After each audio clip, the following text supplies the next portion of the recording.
Bon dia. Avui parlaré d'alguns conceptes previs necessaris per a resoldre equacions de segon grau.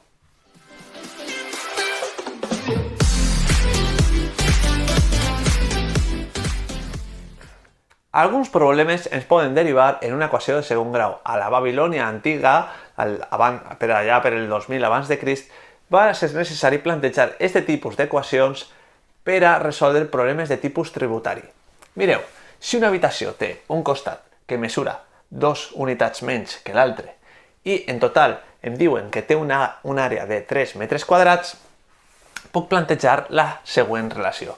Un costat, l'àrea del rectangle és base per altura, la x per x menys 2 és igual a 3. Si desfaig este parèntesis, multiplicant per x, que dona x quadrat, i per menys 2, que dona menys 2x, i és igual a 3, i si ho passe tot al primer membre, me queda l'equació d'esta forma. Si vos fixeu, em trobe en un terme que està elevat al quadrat, a diferència d'una equació lineal en el que no tinc cap terme que tinga la x elevada al quadrat. Per això, esta equació s'anomena equació de segon grau. A diferència, per exemple, si tinguera un exponent de 3, és a dir, aquesta seria una equació cúbica, etc. Molt bé, per tant, tenim ja una primera idea de què és una equació de segon grau i comentar-vos que aquestes equacions poden tindre dues solucions.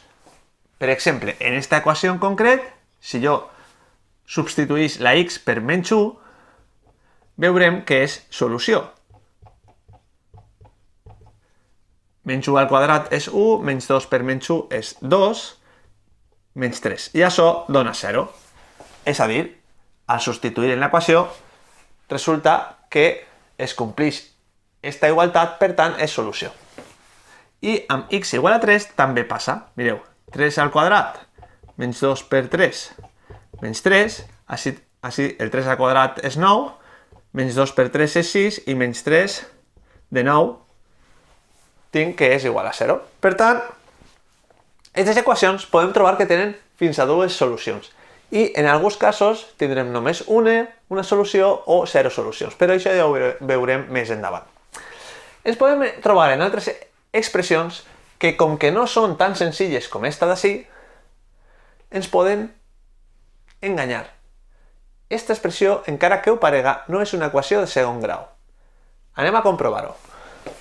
Vaig a desfer este parèntesis, operant x al quadrat menys 2x és igual a x al quadrat més 3.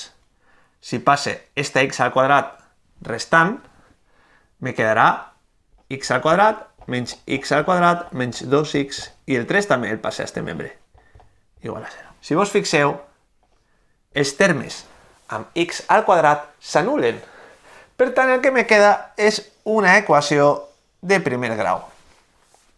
Per tant, estratègia. Sempre que ens trobem amb una expressió i ens pregunten si és una equació de segon grau, el que farem és operar i agarrar tots els termes i ficar-los al primer membre de la igualtat. El que estem fent en realitat és buscar el que s'anomena la forma general de l'equació de segon grau, que tindria esta pinta. I com es fa això? Pues simplement passant tot al primer membre. Esta seria la forma d'una equació de segon grau en general. Tinc un terme x al quadrat multiplicat per un coeficient, després un coeficient b que multiplica a la x, b pot ser igual a a o pot ser diferent, per això li fique una lletra diferent, i més un terme que no depèn de x, que en aquest cas s'anomena c. Sempre farem servir aquestes lletres a, b i c, acompanyant respectivament a la x al quadrat, la x i el c.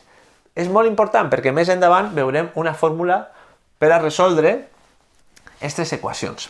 Molt bé. Estos valors poden tindre qualsevol valor. Per exemple, 3x quadrat menys 6x més 1, així la a val 3, la b seria el terme que acompanya la x, seria menys 5, i el terme que acompanya, o el monomi de grau 0 en aquest cas, el 1 seria la c.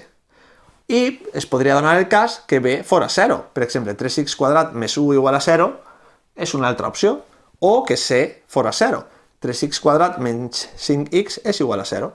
Però el que no podria passar mai és que la a fora 0, perquè si a fora 0, el que me quedaria seria menys 5x més 1 igual a 0. I això és una equació de primer grau. Per tant, en general, és un terme a per x al quadrat més un terme b per x més c igual a 0. Però la a no pot ser igual a 0. Ha de ser sempre diferent de 0. Esta seria la forma general d'una equació de segon grau. Molt bé. Espero que hagi quedat clar. Si no, me fico algun comentari. Fins a la pròxima!